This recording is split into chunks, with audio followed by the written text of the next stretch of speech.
कल अपन ने पढ़ लिया था यहाँ रिडक्शन रिएक्शंस क्या होती है, कैसी होती है। जिसमें क्या होता है, एक्सेप्ट करते हैं एटम, आयन और मॉलिक्यूल इलेक्ट्रॉन्स को एक्सेप्ट करते हैं। ये देखो यहाँ एटम था, ठीक है ना, Cl, क्या था, मॉलिक्यूल था, और ये आयन था। तो तीनों के एक एग्जाम्पल दे रखे हैं आपको, ठीक है, जिसमें सबका क्या हो रहा है, रिडक्शन हो रहा है। These examples show that in reduction reaction opposite to oxidation है, ऑफ कोर्स वहाँ पे इलेक्ट्रॉन लूज होता था, यहाँ पे एक्सेप्ट होता है, ठीक है। वहाँ पे चार्ज क्या हो रहा था, बढ़ रहा था कि कम हो रहा था।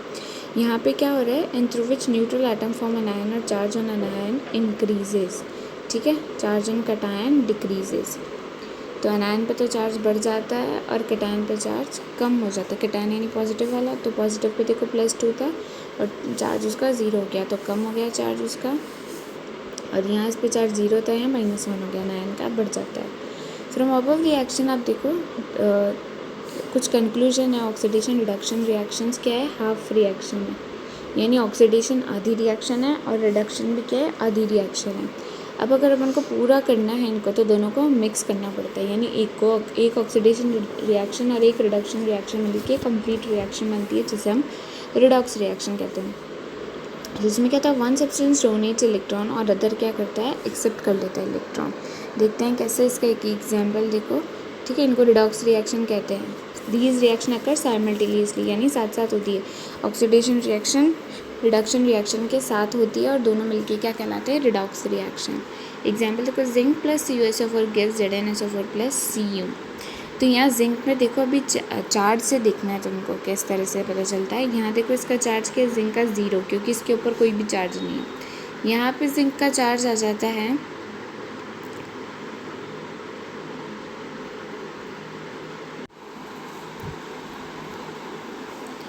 तो यहाँ जिंक पे 0 चार्ज है और यहाँ जिंक पे +2 चार्ज है, क्योंकि सल्फर का चार्ज 0 है और ऑक्सीजन का -2 है। और यहाँ पे कॉपर पे +2 चार्ज है और इधर कॉपर पे 0 चार्ज है। तो जिंक क्या कर रहा है इधर +2 चार्ज, अगर इसका तुम इसमें 2 इलेक्ट्रॉन ऐड कर दूँ तभी तो इसका चार्ज 0 हो जाएगा। यानी जिंक वाली रिएक्शन देखो तो वो इस तरह से होनी चाहिए, जिंक गिव्स Zn2 +2 इलेक्ट्रॉन। और Cu की रिएक्शन देखो तो वो इस तरह से होनी चाहिए कि यहाँ +2, यानी रिएक्टेंट की तरफ 2 इलेक्ट्रॉन ऐड करूँ तभी तो वो जाके बाद में 0 में कन्वर्ट होगा, ठीक है ना। तो यहाँ पे आप दोनों रिएक्शन से क्या समझ पा रहे हो, इन दोनों रिएक्शन से कि ये आधी आधी रिएक्शन है, यानी ये वाली मिलके एक ऑक्सीडेशन बना रही है और ये एक मिलके रिडक्शन रिएक्शन बना रही है, ठीक है। तो दोनों मिलके एक कंप्लीट रिएक्शन बनती है, दैट इज़ रिडॉक्स रिएक्शन। तो समझ में आया। इसके बेसिस पे अपन पढ़ते हैं, ये लास्ट थ्योरी अपनी जो अभी रिसेंटली चलती है, यानी बाकी सारी पहले की थ्योरी अपन इतनी ज़्यादा अभी प्रेफर नहीं करते। नेक्स्ट रिएक्शन है Fe2O3 + 3CO gives 2Fe + 3CO2। इसमें एक का ऑक्सीडेशन हो रहा है और एक का रिडक्शन, ठीक है। यहाँ पे CO और इधर बन रहा है CO2, Fe इधर से जाके Fe बन रहा है। Fe पे चार्ज इधर क्या है, चार्ज Fe पे 0 हो गया।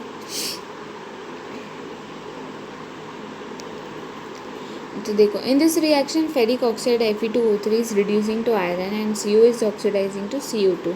In this reaction one substance is oxidizing and another is reducing. It is called redox reaction। पता है अपन को, एक ऑक्सीडाइज हो रहा है और एक रिड्यूस हो रहा है। In these reactions substance which oxidize donates electron and help other substance to reduce। अब देखो जो ऑक्सीडाइज होगा, ऑक्सीडाइजेशन में क्या होता है कि इलेक्ट्रॉन लूज होता है, तो वो इलेक्ट्रॉन डोनेट कर देगा तो दूसरे सब्सटेंस को दूसरा सब्सटेंस उसको गेन कर लेगा। यानी एक अगर ऑक्सीडाइज हो रहा है तो दूसरे को वो रिड्यूस होने में मदद कर रहा है, ठीक है। तो जो ऑक्सीडाइज हो रहा है ना, वो क्या कहलाता है, रिड्यूसिंग एजेंट, क्योंकि वो दूसरे को रिड्यूस होने में मदद करता है। अब जो खुद रिड्यूस हो रहा है, यानी खुद एक्सेप्ट कर रहा है इलेक्ट्रॉन, तो वो दूसरे को मदद करता है ऑक्सीडाइज होने में, इसीलिए वो क्या कहलाता है, ऑक्सीडाइजिंग एजेंट। तो ध्यान रखना, जो रिड्यूस होता है वो कहलाता है ऑक्सीडाइजिंग एजेंट और जो ऑक्सीडाइज होता है वो कहलाता है रिड्यूसिंग एजेंट, ठीक है।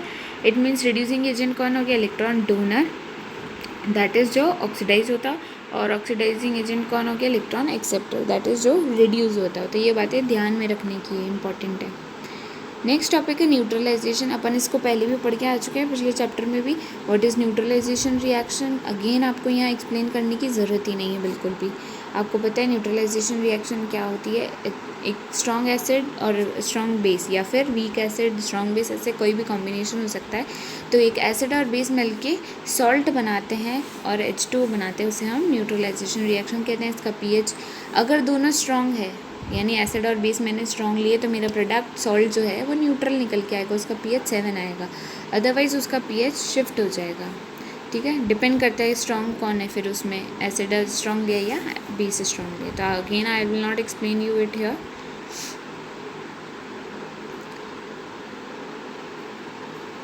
ये बातें आपको वहाँ पे भी बता दी थी कि अगर स्ट्रॉन्ग एसिड और स्ट्रॉन्ग बेस नहीं लेते, यानी कोई वीक है, तो उस केस में वो पूरा का पूरा आयोनाइज नहीं होता, यानी वो पूरा का पूरा प्रोडक्ट में नहीं बदलता है।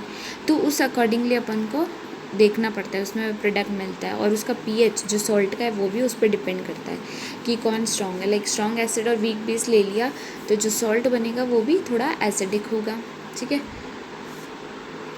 और अगर दोनों ही वीक ले लिया अपन ने तो वो कम्प्लीटली आयोनाइज ही नहीं हो जाएंगे।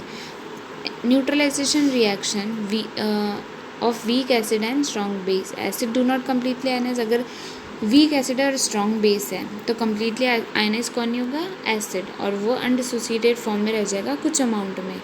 ठीक है, अगर इक्वल मोल लेते हैं एसिड और बेस के, यानी बराबर बराबर लेते हैं, तो OH minus ion are more in the solution and pH of solution become more than 7।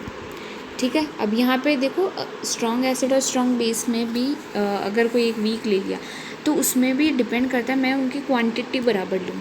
Like मैं अगर ऐसे कर रही हूँ, मेरा वीक बेस है तो मैं उसकी क्वांटिटी बहुत ज़्यादा ले लूँ तो फिर भी वो मेरे एसिड को न्यूट्रलाइज कर सकता है। पर मैं न्यूट्रलाइजेशन रिएक्शन में हमेशा किसकी बात करती हूँ, दोनों के बराबर मोल की, यानी मैंने जितने मोल्स ऑफ एसिड लिए हैं उतने ही मोल्स ऑफ बेस भी लिए हैं। तब जो है मैं ये सारी थ्योरी अप्लाई कर सकती हूँ कि वीक एसिड है या स्ट्रॉन्ग बेस है तो मेरा सॉल्ट किस तरह का निकल के आएगा। वरना डिपेंड करेगा कि इनकी क्वांटिटी आपने क्या लिया। अगर मेरे एक एसिड स्ट्रॉन्ग है मैं उसके कम मोल लेती हूँ, और बेस के वीक बेस है तो उसके ज़्यादा मोल ले लेती हूँ, तभी भी मेरा बराबर हो सकता है, प्रोडक्ट न्यूट्रल बन सकता है।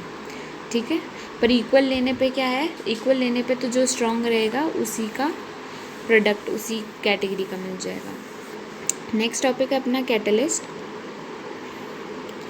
कैटलिस्ट किसे कहते हैं, दो substance which changes the velocity of the chemical reaction. Velocity यानी स्पीड, उनकी स्पीड को बढ़ा दे, तो उन सब्सटेंस को, उन पदार्थ को क्या कहते हैं, कैटलिस्ट कहते हैं। बट देमसेल्व्स रिमेन अनचेंज, पर वो खुद किस तरह से रहते हैं, बिना बदले, अनचेंज, वो रिएक्ट नहीं करते रिएक्शन में।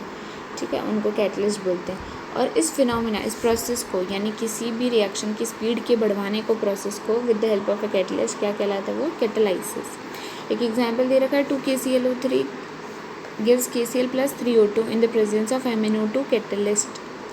नेक्स्ट रिएक्शन है, ये रिएक्शन आपको याद रखनी है, ये पूछी जाती है। Vegetable oil plus H2 gives vegetable घी।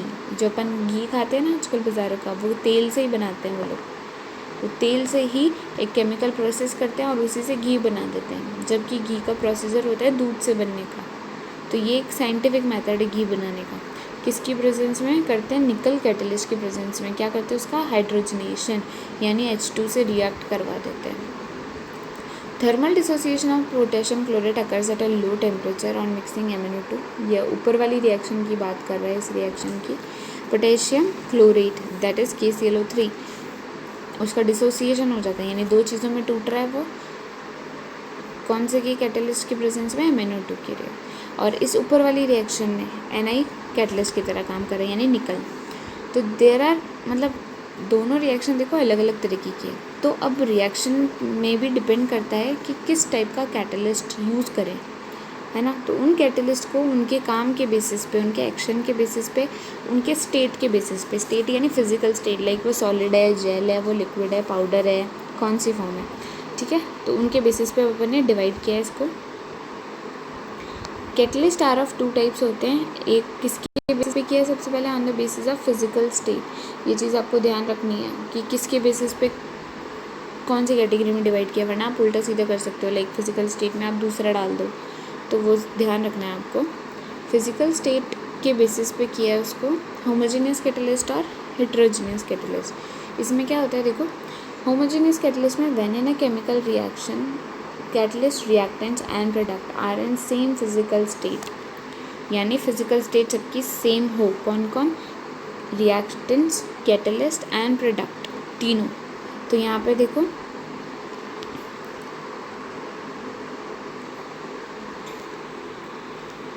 देखो आपको क्या दिख रहा है, कैटलिस्ट, रिएक्टेंट एंड प्रोडक्ट। तो कैटलिस्ट कौन है? एक्वस में है मेरा, ठीक है।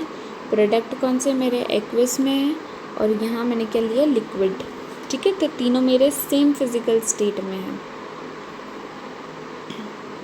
ये भी एक्वस है, ये भी लिक्विड है, ये भी एक्वस है, एक्वस और लिक्विड, ठीक है। तो ये मेरे कौन से तरह का कैटलिस्ट हो गया? Homogeneous catalyst. लाइक इसमें देखो सब गैसेस में है, कैटलिस्ट भी गैसेस के फॉर्म में है, रिएक्टेंट्स भी गैसेस के फॉर्म में है, और प्रोडक्ट भी यहाँ गैसेस के फॉर्म में है, ठीक है। सेकेंड है अपना हेट्रोजीनियस कैटलिस्ट। इसमें क्या होता है कि reactant when in a chemical reaction physical state of reactant and catalyst are different. Reactants और कैटलिस्ट की फिजिकल स्टेट अलग अलग हो जाती है, तो कैटलिस्ट को बोल देते हैं हेट्रोजीनियस कैटलिस्ट। और रिएक्शन क्या कहलाती है? Heterogeneous catalysis. एग्जाम्पल देखो, N2+3H2, यहाँ गैस के फॉर्म में रिएक्टेंट्स, जबकि कैटलिस्ट सॉलिड की फॉर्म में, और वापस अगेन प्रोडक्ट गैस की फॉर्म में, ठीक है। यहाँ देखो वेजिटेबल ऑयल एक लिक्विड में एक गैस में, और मेरा कैटलिस्ट दोनों से ही अलग है, लिक्विड और गैस से अलग, निकल सॉलिड है, और वेजिटेबल घी भी सॉलिड बन के आ रहा है, ठीक है। तो ये जो प्रोसेस है देखो, oil is in liquid state, H2 is in gaseous state, और निकल और घी आर इन सॉलिड स्टेट। तो अपना कैटलिस्ट और रिएक्टेंट का जो स्टेट है, फिजिकल स्टेट, वो अलग अलग होना चाहिए, ओके। नेक्स्ट है अपना types of catalysis on the basis of action, यानी उसके काम के बेसिस पे, और उसका एक्शन काम किस तरीके का है। तो फर्स्ट है positive catalyst which increases the rate of chemical reaction. अब जो केमिकल रिएक्शन की स्पीड को बढ़ा देंगे उसे हम कह देंगे पॉजिटिव कैटलिस्ट। उसके एग्जाम्पल आपको यहाँ दे रखे हैं दो, ठीक है। Negative catalyst which decreases the rate velocity of chemical reaction, जो केमिकल रिएक्शन की स्पीड को कम कर दे, वेलोसिटी को कम कर दे, उसे हम कहते हैं नेगेटिव कैटलिस्ट। इसके एग्जाम्पल आपको दे रखा है, हाइड्रोजन पेरोक्साइड ग्लिसरॉल कैटलिस्ट की प्रेजेंस में बनाता है H2+O2। तो इसमें rate of reaction, hydrogen peroxide actually बहुत जल्दी टूटता है, तो इसकी रिएक्शन को धीरे करने के लिए यहाँ से ग्लिसरॉल डाल दिया।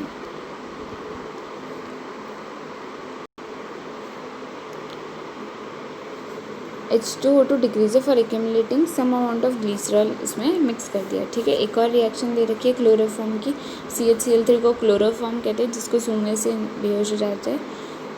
C2H5OH that is ethanol. Ethanol की प्रेजेंस में ये फॉस्जीन में कन्वर्ट हो जाता है, बट इसकी रेट क्या हो जाती है? स्लो, यानी रिएक्शन धीरे धीरे होती है। थर्ड है auto catalyst when the product formed in a chemical reaction itself act as a catalyst. अब होता क्या है, रिएक्टेंट है और वो आपस में रिएक्ट करके प्रोडक्ट बना रहे हैं, और वो प्रोडक्ट ही एक तरह से कैटलिस्ट का काम कर रहा है। वो क्या कर रहा है? वेलोसिटी ऑफ रिएक्शन बढ़ा रहा है, तो उस समय उसको क्या कहते हैं? Auto catalyst. यानी जो प्रोडक्ट बन के आया वो खुद ही कैटलिस्ट की तरह काम करने लग गया, इसलिए वो क्या है? Auto catalyst. उसका एक एग्जाम्पल दे रखा है आपको यहाँ पे, इथाइल एसीटेट वाटर से रिएक्ट करके एसिटिक एसिड और इथेनॉल बना लेता है। Here initially reaction have slow speed, मतलब ये क्या था, जब रिएक्शन स्टार्ट हुई थी तो उसकी स्पीड धीरे थी, पर जैसे ही प्रोडक्ट बन गया acetic acid is formed in some amount, क्योंकि देखो ऐसा तो होता नहीं है, रिएक्शन एक ही सेकंड में पूरी की पूरी बदल जाती है प्रोडक्ट में, है ना।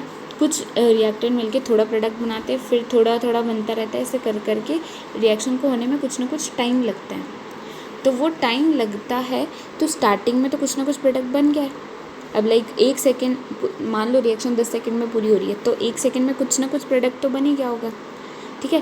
तो जैसे ही वो 1 सेकेंड में वो प्रोडक्ट बन गया, बाद में 9 सेकेंड वाली रिएक्शन जो है वो क्या हो गई? काफ़ी फास्ट हो गई बजाय उसे 1 सेकेंड के कंपैरिजन में। समझ में आ गया यहाँ पे। तो ये एसिटिक एसिड जैसे ही बनना स्टार्ट हुआ, थोड़ा थोड़ा सा बन गया, तो बनते ही वो कैटलिस्ट की तरह काम करने लग गया, और कैटलिस्ट की तरह काम करने के वजह से बाद में रिएक्शन और फास्ट होती गई। तो एसिटिक एसिड यहाँ ऑटो कैटलिस्ट की तरह काम कर रहा है। नेक्स्ट है बायो कैटलिस्ट, लास्ट टॉपिक पढ़ रहे हैं अपन आज का। Bio catalyst the substance which are use to increase the velocity of biochemical reaction. ठीक है। वो तो कौन सी रिएक्शन थी जो अपन लैब्स वगैरह में या एक्सपेरिमेंटली इस तरह से करते हैं। अब अगर कोई बायोकेमिकल रिएक्शन है, ठीक है, तो बायोकेमिकल रिएक्शन में क्या हो जाता है, अगर उस रिएक्शन में कोई सब्सटेंस यूज़ करते हैं अपन एज अ कैटलिस्ट, ठीक है, उसकी स्पीड को बढ़ाने के लिए, तो वो क्या कहलाते हैं, बायो कैटलिस्ट कहलाते हैं। These are generally called enzymes, generally उनको एंजाइम्स बोलते हैं।